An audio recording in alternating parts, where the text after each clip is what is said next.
Primeiro Reis, capítulo 22. Diz assim: 3 anos se passaram sem haver guerra entre Síria e Israel. Porém, no 3º ano, Josafá, rei de Judá, foi visitar o rei de Israel. Este perguntou aos seus servos: vocês não sabem que Ramote-Gileade é nossa e nós ficamos quietos e não a tiramos das mãos do rei da Síria? Então perguntou a Josafá: você vai comigo à batalha contra Ramote-Gileade? Josafá respondeu ao rei de Israel: sou como você é, o meu povo é como seu povo, e os meus cavalos são como os seus cavalos. Josafá disse mais ao rei de Israel: consulte primeiro a palavra do Senhor. Então o rei de Israel reuniu os profetas, cerca de 400 homens, e lhes perguntou: devo ir e lutar contra Ramote-Gileade ou devo me conter? Eles responderam: vá, porque o Senhor a entregará nas mãos do rei. Mas Josafá perguntou: não há aqui ainda algum profeta do Senhor para o consultarmos? O rei de Israel respondeu a Josafá: há um ainda, por meio de quem podemos consultar o Senhor. Mas eu o odeio, porque nunca profetiza de mim o que é bom, mas somente o que é mal. É Micaías, filho de Imlá. Josafá disse: o rei não deveria falar assim. Então o rei de Israel chamou um oficial e disse: traga-me depressa Micaías, filho de Imlá. O rei de Israel e Josafá, rei de Judá, estavam assentados, cada um no seu trono, vestidos de trajes reais, numa eira à entrada do portão da cidade de Samaria. E todos os profetas profetizavam diante deles. Zedequias, filho de Quenaana, fez para si uns chifres de ferro e disse: assim diz o Senhor, com estes você dará chifradas nos sírios até que estejam destruídos. Todos os profetas profetizaram assim, dizendo: suba a Ramote-Gileade, você triunfará, o Senhor a entregará nas mãos do rei. O mensageiro que tinha ido chamar Micaías falou-lhe, dizendo: eis que as palavras dos profetas a uma voz predizem coisas boas para o rei. Portanto, que a sua palavra seja como a palavra de um deles, fale o que é bom. Micaías respondeu: tão certo como vive o Senhor, o que o Senhor me disser, isso falarei. Quando ele chegou à presença do rei, este lhe perguntou: Micaías, devemos ir a Ramote-Gileade para a batalha ou devemos nos conter? Ele respondeu: vá, você triunfará, o Senhor a entregará nas mãos do rei. O rei lhe disse: quantas vezes devo fazer você jurar que não me fale a não ser a verdade em nome do Senhor? Então Micaías disse: vi todo o Israel disperso pelos montes como ovelhas que não têm pastor. E o Senhor Deus disse: estes não têm dono, que cada um volte em paz para a sua casa. Então o rei de Israel disse a Josafá: eu não disse a você que a meu respeito ele não profetiza o que é bom, mas somente o que é mal? Micaías prosseguiu: portanto, ouça a palavra do Senhor. Vi o Senhor assentado no seu trono, e todo o exército do céu estava junto dele, à sua direita e à sua esquerda. Então o Senhor perguntou: quem enganará Acabe para que vá e seja morto em Ramote-Gileade? E um dizia uma coisa e outro dizia outra coisa. Então um espírito saiu, se apresentou diante do Senhor e disse: eu o enganarei. O Senhor perguntou: como? Ele respondeu: sairei e serei um espírito mentiroso na boca de todos os profetas do rei. Então o Senhor disse: você conseguirá enganá-lo. Vá e faça assim. E agora eis que o Senhor pôs esse espírito mentiroso na boca de todos estes seus profetas, e o Senhor declarou que um mal vai lhe acontecer. Então Zedequias, filho de Quenaana, chegou, deu uma bofetada em Micaías e perguntou: por onde é que passou o Espírito do Senhor ao sair de mim para falar com você? Micaías respondeu: eis que você o verá no dia em que estiver correndo de quarto em quarto, tentando se esconder. Então o rei de Israel disse: prenda Micaías e leve-o de volta a Amon, governador da cidade, e a Joás, filho do rei. E diga: assim diz o rei, metam este homem na cadeia e o ponham a pão e água até que eu volte em paz. Micaías disse: se o rei de fato voltar em paz, é porque o Senhor não falou por meio de mim. E acrescentou: que todos os povos ouçam isto. O rei de Israel e Josafá, rei de Judá, foram atacar Ramote Gileade. O rei de Israel disse a Josafá: eu vou me disfarçar e entrar no combate, mas você use os seus trajes reais. E assim o rei de Israel se disfarçou e entrou no combate. Ora, o rei da Síria havia ordenado aos 32 capitães dos seus carros de guerra que não lutassem nem contra pequeno nem contra grande, mas somente contra o rei de Israel. Quando os capitães dos carros viram Josafá, disseram: aquele certamente é o rei de Israel, e se dirigiram até ele para o atacar. Porém Josafá gritou. Quando os capitães dos carros de guerra viram que não era o rei de Israel, deixaram de persegui-lo. Então o homem entesou o arco e, atirando ao acaso, atingiu o rei de Israel por entre as juntas da sua armadura.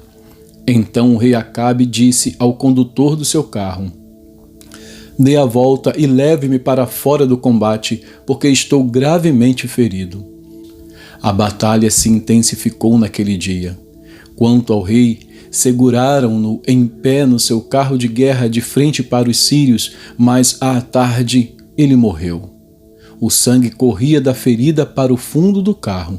Ao pôr do sol, fez-se ouvir um grito pelo acampamento que dizia: cada um para a sua cidade e cada um para a sua terra. Morto o rei, levaram-no a Samaria, onde o sepultaram. Quando lavaram o carro de guerra junto à cisterna de Samaria, os cães lamberam o sangue do rei, segundo a palavra que o Senhor tinha dito. As prostitutas banharam-se naquelas águas. Quanto aos demais atos de Acabe, a tudo o que fez, ao palácio de marfim que construiu e a todas as cidades que edificou, não está tudo escrito no livro da história dos reis de Israel? Assim, Acabe morreu e Acasias, seu filho, reinou em seu lugar. Josafá, filho de Asa, começou a reinar sobre Judá no 4º ano do reinado de Acabe, rei de Israel. Josafá tinha 35 anos de idade quando começou a reinar e reinou 25 anos em Jerusalém. A mãe dele se chamava Azuba e era filha de Sili. Josafá andou em todos os caminhos de Asa, seu pai, não se desviou deles e fez o que era reto aos olhos do Senhor. Os lugares altos, porém, não foram destruídos. Neles o povo ainda oferecia sacrifícios e queimava incenso. Josafá viveu em paz com o rei de Israel.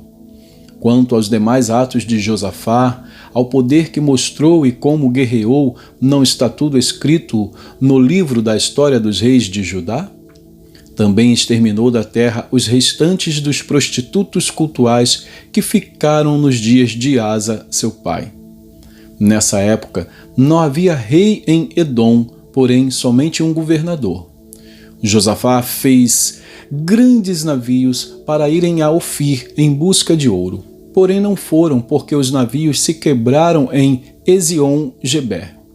Então Acasias, filho de Acabe, disse a Josafá: deixe que os meus servos naveguem com os seus. Porém, Josafá não quis. Josafá morreu e foi sepultado na cidade de Davi, seu pai. E Jeorão, seu filho, reinou em seu lugar. Acasias, filho de Acabe, começou a reinar sobre Israel em Samaria no 17º ano do reinado de Josafá, rei de Judá, e reinou 2 anos sobre Israel. Fez o que era mal aos olhos do Senhor, pois andou nos caminhos de seu pai, bem como nos caminhos de sua mãe e nos caminhos de Jeroboão, filho de Nebate, que levou Israel a pecar. Ele serviu a Baal e o adorou, como seu pai havia feito antes dele, provocando o Senhor, Deus de Israel, à ira. E terminamos aqui mais um livro histórico, o primeiro livro dos reis. Vamos a Ezequiel. Ezequiel, capítulo 43. Ezequiel 43 diz assim: Então o homem me levou ao portão que dá para o leste. E eis que, do lado leste, vinha a glória do Deus de Israel. A sua voz era como o som de muitas águas, e a terra resplandeceu por causa da sua glória. O aspecto da visão era como o da visão que eu tive quando vim destruir a cidade e como as visões que tive junto ao rio Quebar. Então caí com o rosto em terra. A glória do Senhor entrou no templo pelo portão que dá para o leste. O Espírito me levantou e me levou ao átrio interior, e eis que a glória do Senhor enchia o templo. Enquanto o homem estava em pé ao meu lado, ouvi uma grande voz que me foi dirigida do interior do templo. O Senhor me disse: Filho do homem, este é o lugar do meu trono e o lugar das plantas dos meus pés, onde habitarei no meio dos filhos de Israel para sempre. Nunca mais a casa de Israel contaminará o meu santo nome, nem eles nem os seus reis com as suas prostituições e com o cadáver dos seus reis nos seus lugares altos. Quando puserem o seu limiar junto ao meu limiar e os seus batentes junto aos meus batentes, havendo apenas uma parede entre mim e eles, contaminaram o meu santo nome com as abominações que cometeram. Por isso, eu os consumi na minha ira. Agora que eles lancem para longe de mim a sua prostituição e o cadáver dos seus reis, e habitarei no meio deles para sempre. Filho do homem, mostre à casa de Israel este templo, para que eles se envergonhem das suas iniquidades. Deixe que tirem as medidas desse modelo perfeito. Se eles se envergonharem de tudo o que fizeram, faça com que conheçam a planta deste templo e o seu arranjo, as suas saídas, as suas entradas, todas as suas formas, todos os seus estatutos, todas as suas disposições e todas as suas leis. Escreva isto na presença deles para que observem todas as suas instituições e todos os seus estatutos e os cumpram. Esta é a lei do templo. No alto do monte, todo o terreno ao redor será santíssimo. Eis que esta é a lei do templo. São estas as medidas do altar, usando-se o mesmo sistema de medidas utilizado para medir o templo. A calha tem 0,5 metro de fundura e 0,5 metro de largura, e a sua borda, em todo o seu contorno, é de 1 palmo. E esta é a altura do altar. Da calha no chão até a parte inferior, 1 metro com 0,5 metro de largura. Da parte menor até a parte maior, 2 metros com 0,5 metro de largura. A lareira tem 2 metros de altura. Da lareira para cima se projetam 4 chifres. A lareira tem 6 metros de comprimento e 6 metros de largura, um quadrado com 4 lados iguais. A parte do meio tem 7 metros de comprimento e 7 metros de largura, com 4 lados iguais. A borda ao redor dela é de 25 centímetros. A calha ao redor do altar tem meio metro. Os degraus do altar estão voltados para o leste. Então ele me disse: Filho do homem, assim diz o Senhor Deus: são estas as determinações do altar no dia em que o fizerem, para oferecerem sobre ele holocaustos e para sobre ele aspergirem sangue. Aos sacerdotes levitas, que são da descendência de Zadoque, que se aproximam de mim, diz o Senhor Deus, para me servirem, você dará um novilho para oferta pelo pecado. Você pegará um pouco do sangue e o porá sobre os 4 chifres do altar e nos 4 cantos da parte do meio e na borda ao redor. Assim você fará a purificação do altar e a expiação por ele. Então você pegará o novilho da oferta pelo pecado, o qual será queimado no lugar do templo, para isso designado, fora do santuário. No segundo dia, você oferecerá um bode sem defeito como oferta pelo pecado, e purificarão o altar, como o purificaram com o novilho. Quando você tiver acabado de o purificar, ofereça um novilho sem defeito e, do rebanho, um carneiro sem defeito. Ofereça-os diante do Senhor. Os sacerdotes espalharão o sal sobre eles e os oferecerão em holocausto ao Senhor. Durante 7 dias, você oferecerá cada dia um bode como oferta pelo pecado. Também prepararão um novilho e, do rebanho, um carneiro sem defeito. Durante 7 dias farão expiação pelo altar e o purificarão, e assim o consagrarão. Tendo eles cumprido estes dias, no 8º dia e dali em diante, os sacerdotes oferecerão sobre o altar os holocaustos e as ofertas pacíficas que vocês trouxerem. E eu me agradarei de vocês, diz o Senhor Deus. E que Deus abençoe a porção da sua palavra.